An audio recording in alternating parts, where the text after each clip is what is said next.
What's up, everybody? So this is going to be relatively shorter video. What we'll be doing is we'll understand the concept of encapsulation and abstraction, and what is the concept of private and public property in the Python. So let's get started with the video.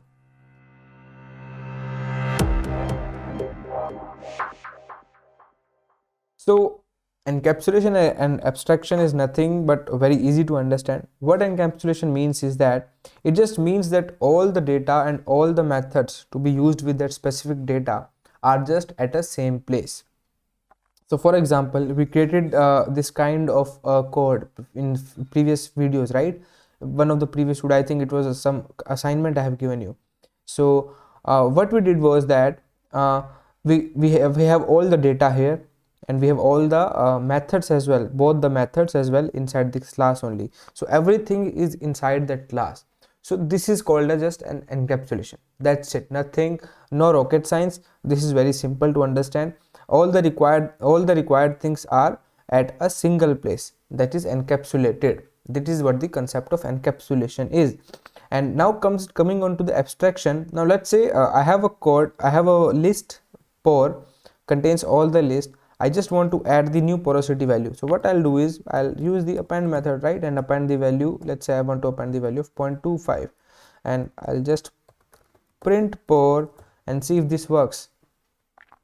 So this works fine for me. 0.25 has been added, but we are just getting the result here. We are just getting that, okay, we just know that this 0.25 will get append at the end of the list por, but how it is going ending, there's some backend work going on.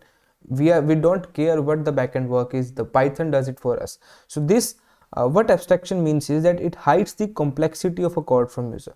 So we just know that if we use append method, it will simply add it, but how it adds it we don't know. That is at the back end. So that the complex part is at the back end. That is what is known as the abstraction. So this is just all about encapsulation and abstraction, and these encapsulation and abstraction are just two fundamentals of all of object oriented programming. That's all. We have been doing it all the time since the start of this course. Great. Now let us see what is the concept of private and public methods or public variables is in Python. So in many programming language such as Java and C++, there are some private methods and variables, and some are public. Means some variables are private, some variables are public. Great. But in Python, nothing is private, everything is public. What it means is, by private I mean that I can't make any change to that property. Private property means that is for a specific user. A specific user will be only applicable to make changes to that variable. But in Python, there is no concept of private, or everything is public in Python, as I have written it here. So but sometimes what we do is we give our code to someone else, right? We want them to see the code but not change certain things.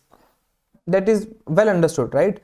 We don't want them to change certain things.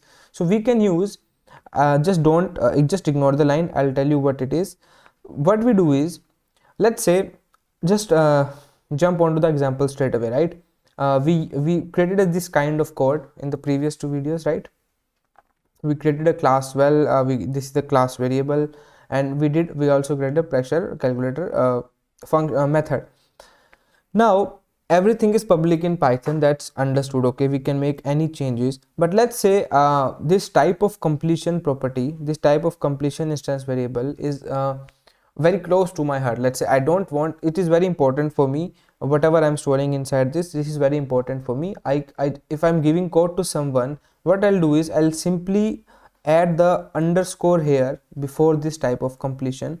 So if this underscore was not there, okay, everything is fine, nothing all. But to indicate that this is important for me and I don't want you to make it any changes, so please treat it as a private property. Although nothing is private in Python, but if I do this, if I use this convention, I'll simply write underscore here before my instance variable. So he will understand that, okay, underscore is there. It means that he wants to tell me that I have to treat this as a private property. I'll not make any changes. Although he is capable of making changes in Python, but he will treat it as a private property. So this is a well known convention in the Python community developers. So okay, now if I go back to the same, I have just removed it. I'll just create an object of this class. So well a, let's say this time, and my class is well, and what it takes is completion type. So open, then it takes zones 1 and 2500, and if I want to calculate, if I want to see what is in my instance variable of type of completion,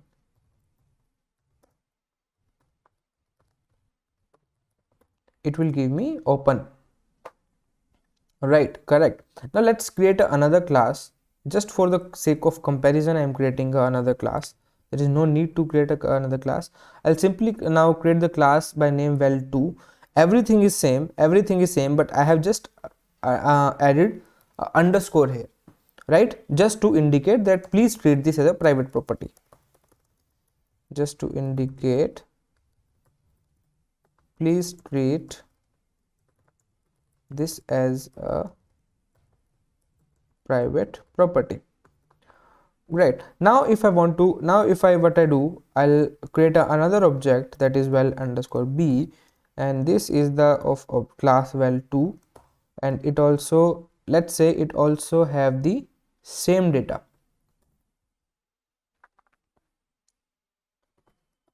And now if I call that, now if I want to see my completion type, now instead of writing just type of completion, I'll have to write this underscore as well, right?